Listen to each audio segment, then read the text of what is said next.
NIST CSF 2.0 is finally here.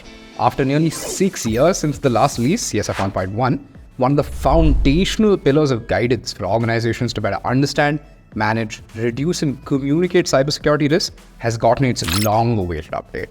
Experts are calling NIST CSF 2.0 a paradigm shift. So today, we're going to talk about everything NIST CSF 2.0, what it is, why it's important, and what's new in NIST CSF 2.0. We have a bunch of videos about NIST CSF already, including a deep dive into the brand new govern function. So top right corner if you want to check that out. You'll also find a free downloadable NIST CSF 2.0 checklist in the comment and description below, so you can get a head start over everybody else. Let's start with the what. What is NIST CSF? The original version of NIST CSF emerged in response to a 2013 executive order that asked the National Institute for Standards and Technology, NIST, to collaborate with the private sector to design a cybersecurity framework for operators and users of critical infrastructure to help reduce their cyber risk.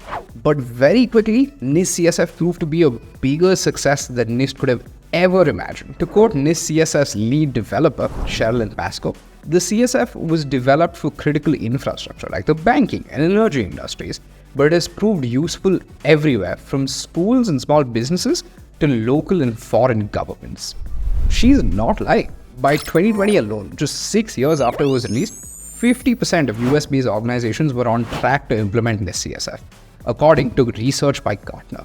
The popularity and adoption of the framework was astonishing. Spurred on by this initial success, NIST started work on CSF 2.0. Since February of 2022, the agency has been hard at work building in the formula that made CSF's debut so successful: public participation. Unlike some frameworks like SOC 2 and ISO 27001, which are built in the dark by private organizations, NIST CSF 1.0 and 2.0 was built in close coordination with experts from across the globe and with extensive community development. All told, NIST CSF 2.0 will have seen contributions from over 4,000 attendees from 100 plus countries, all moving with a unified focus towards a single goal: improve cybersecurity for organizations of all sizes across the world. The importance of this effort by NIST cannot be understated. And here's why. The threat landscape that organizations face today is as dangerous as it's ever been. The first half of this decade particularly has been perilous, to say the least. Record-breaking attacks, the rise of AI, and the proliferation of SaaS has meant that organizations, both big and small, need to stay on their toes at all times. As NIST itself will admit, CSF 2.0 reflects an evolving cybersecurity landscape and is intended to be a living document that is refined and improved over time. How does one achieve this? By tackling criticism of the original CSF head-on. Businesses felt like the original version was a little too vague. Well, CSF 2.0 offers extra guidance on implementation, covering specific sectors and use cases. Some people felt that NIST didn't take into consideration the international audience that now uses CSF. Well, NIST released a whole blog about CSF 2.0's work in that specific area, featuring representatives from government and industries from India, France, Norway, Ivory Coast, and Canada, as they tackled issues including 5G security, post-quantum cryptography, digital identity, artificial intelligence, and so much more. So, with context set, let's dive in. What's new in NIST CSF 2.0? The first big change sets the tone for the entire framework: the title. The original title of CSF was Framework for Improving Critical Infrastructure Cybersecurity. This is in line with what we know. The original purpose of CSF was to protect critical infrastructure. However, like we've also mentioned, CSF's popularity has meant that it is used by a range of organizations, governments, and academia. So, the new title is simply Cybersecurity Framework. This change in scope isn't just skin deep. Throughout the entire document, there is an emphasis on making CSF implementation as accessible as possible. While references to critical infrastructure are maintained as examples, the text in the actual framework has been expanded for a much broader applicability. Categories and subcategories in the CSF code have received similar treatment, along with informative references. The second big change is a brand new function: govern. Functions, in essence, are the pillars for a successful cybersecurity program. NIST CSF veterans know of the 5: identify, protect, detect, respond, and recover. NIST CSF 2.0 introduces govern as the 6th function to tie the other 5 together, highlighting an increased focus on cybersecurity risk management governance outcomes. Some examples of categories in govern include assessing cybersecurity risks and impacts, establishing the right policies and procedures, and enforcing the required roles and responsibilities an organization needs.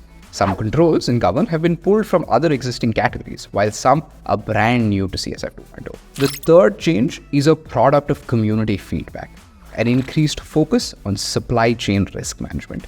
NIST built out an RFI for CSF 2.0, and one of the major areas of agreement was that supply chains and third parties are a top risk for organizations.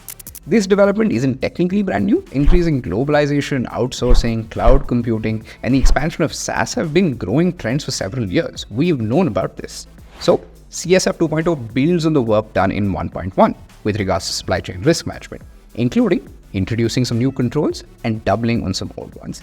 In fact, nearly 1/3 of the controls in the new govern function deal exclusively with supply chain risk management. The fourth big change also comes from the community, more domestic and international collaboration. Let's start with the domestic front. While CSF is arguably the most popular one, NIST actually maintains several frameworks in relation to cybersecurity, covering a variety of topics, everything from privacy to zero trust architecture to AI risk management. Now, all of these frameworks serve an important role and therefore need to be independent. That being said, these frameworks do share a relationship with the CSF and its goals, so a clear connection between them would be invaluable to organizations implementing them. On the international front, the original CSF achieved significant popularity in other countries, including Uruguay, Israel, Saudi Arabia, and more. NIST leveraged this international presence, and CSF 2.0 was built in collaboration with participants from over 100 countries. NIST has also continued its collaboration with the ISO, the creator of the 27001 standard, to increase connections between the CSF and ISO's other standards. The last change, but certainly not the least, with over 500 references in the CSF 2.0 RFI, is expanded guidance. A variety of organizations use the CSF, organizations with dramatically different needs and risks. The non-prescriptive nature of the original CSF is one of its greatest strengths, but at the same time, there was a need for more detail. NIST CSF 2.0 acknowledges that while some organizations have benefited from the straightforward, more general descriptions of the framework's key components, others need more detailed information. To that end, CSF has undergone several changes in this update. The original functions have been enhanced for better clarity and relevance. CSF 2.0 also provides in-depth examples of profiles and detailed steps for their creation and use. And there's also more informative references and even a profile template to help organizations achieve the outcomes that are detailed in the core. With all of this said, let's get to the important part. How do you get NIST CSF 2.0 compliant? NIST CSF 2.0 has likely been released by the time you're watching this video. We'll also have several more videos about the framework over the next couple of weeks, so don't forget to subscribe to make sure you're in them. If you'd like to get NIST CSF 2.0 compliant, there's two ways for it to get help.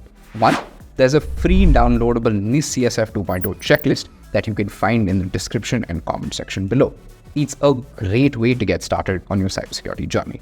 And second is compliance automation. Sprinto helps thousands of companies leverage compliance automation across several frameworks like NIST CSF, NIST 853, SOC 2, ISO 27001, and so much more, so that companies can get compliant faster, easier, and more inexpensively. Continuous monitoring via Sprinto's centralized dashboard means that you stay compliant too, all year round, and not just during an art cycle.